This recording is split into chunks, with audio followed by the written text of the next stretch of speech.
రాష్ట్రానికి సంబంధించిన అప్పులు కేవలం ఈ 9 నెలల కాలంలోనే రికార్డులు బద్దలు కొట్టేసి, బహుశా ఎప్పుడు కూడా ఏ ప్రభుత్వము కూడా ఈ స్థాయిలో అప్పులు చేసిన పరిస్థితులు బహుశా దాఖలాలు ఎప్పుడు కూడా లేవు.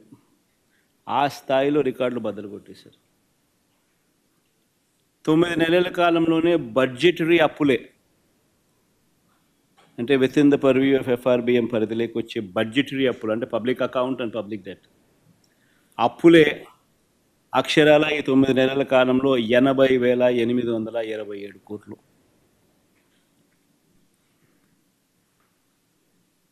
ఇవి కాక ఈ 9 నెలల్లోనే అమరావతి పేరు చెప్పి ఇప్పటికే తెచ్చిన అప్పులు, తేబోతున్న అప్పులు, ఈ రెండు మరో 52,000 కోట్లు.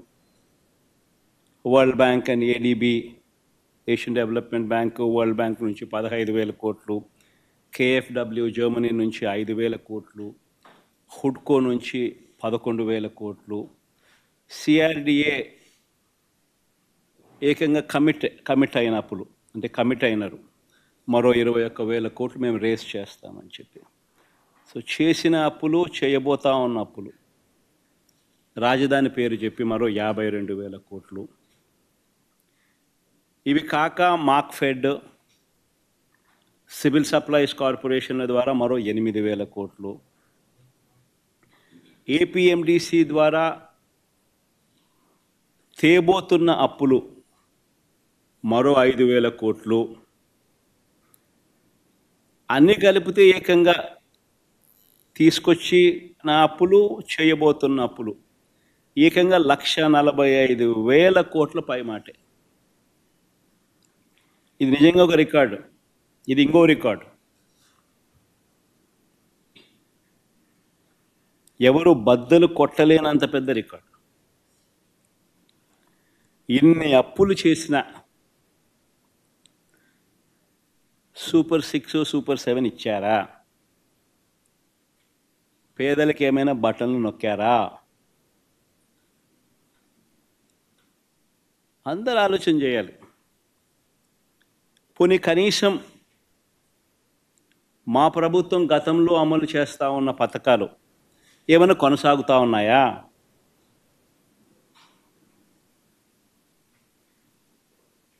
సూపర్ 6 లేదు, సూపర్ 7 లేదు.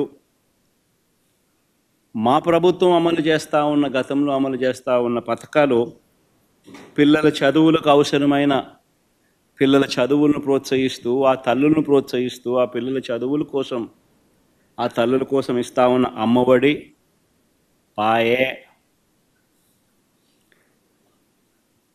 రైతన్నలకు తోడుగా నిలబడే రైతు భరోసా పథకం, పాయే, వసతి దీవెన, పాయే, విద్యా దీవెన అరకొర, చేయూత లేదు, ఆసరా లేదు, 0 వడ్డీ, ఆరోగ్యశ్రీ పూర్తిగా కూడా యగనామమే, వాహనమిత్ర, నేతన్న నేస్తం, మత్స్యకార భరోసా, కాపు నేస్తం, EBC నేస్తం, చేదోడు, తోడు, లానేస్తం, అన్నీ గతంలో ఉన్న పథకాలన్నీ కూడా పాయే. పిల్లలకు ట్యాబులు ఇచ్చే కార్యక్రమం కూడా పాయే. మరి నేను అడుగుతా ఉన్నా, 1,45,000 కోట్ల రూపాయల అప్పులు చేసినవి, చేయబోతున్నవి ఎవరి జేబీలోకి పోతా ఉన్నాయి?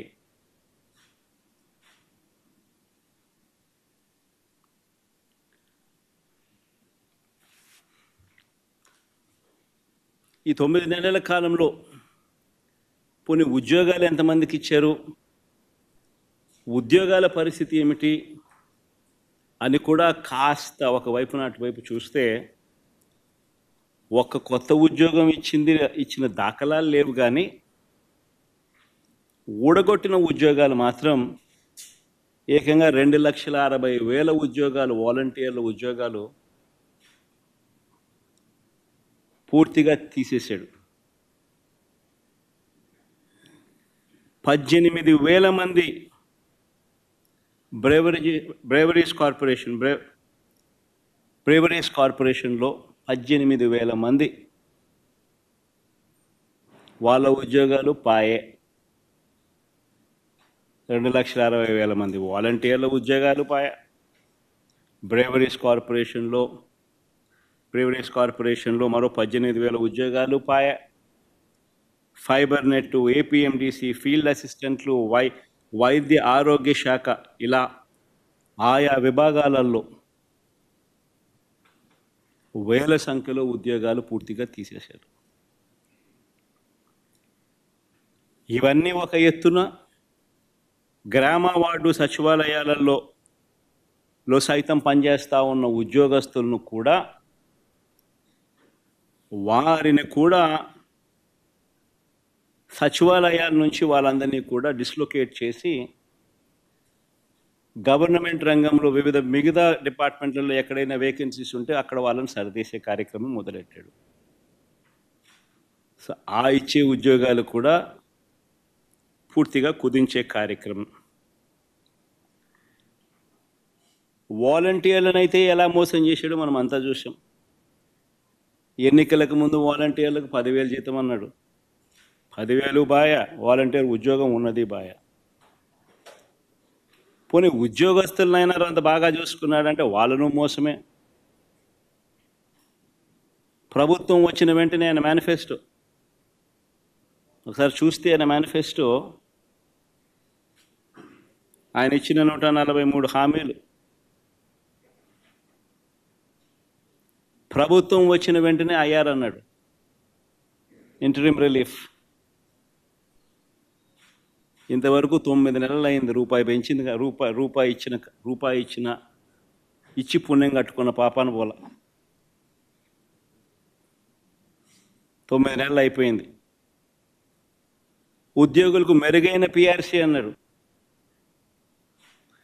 ఉన్న పిఆర్సీ చైర్మన్ను బలవంతంగా రాజీనామా చేయించారు. కొత్త పిఆర్సీని ఇంతవరకు ఇలా ఇవ్వాల. 1వ తేదీనే జీతం అన్నాడు. 9 నెలల కాలంలో ఒకే ఒక నెల ఇచ్చాడు. మిగతా 8 నెలల్లో నెలలో 1వ తారీఖున జీతాలు ఇచ్చాడు. చంద్రబాబు గారు చెప్పాలి.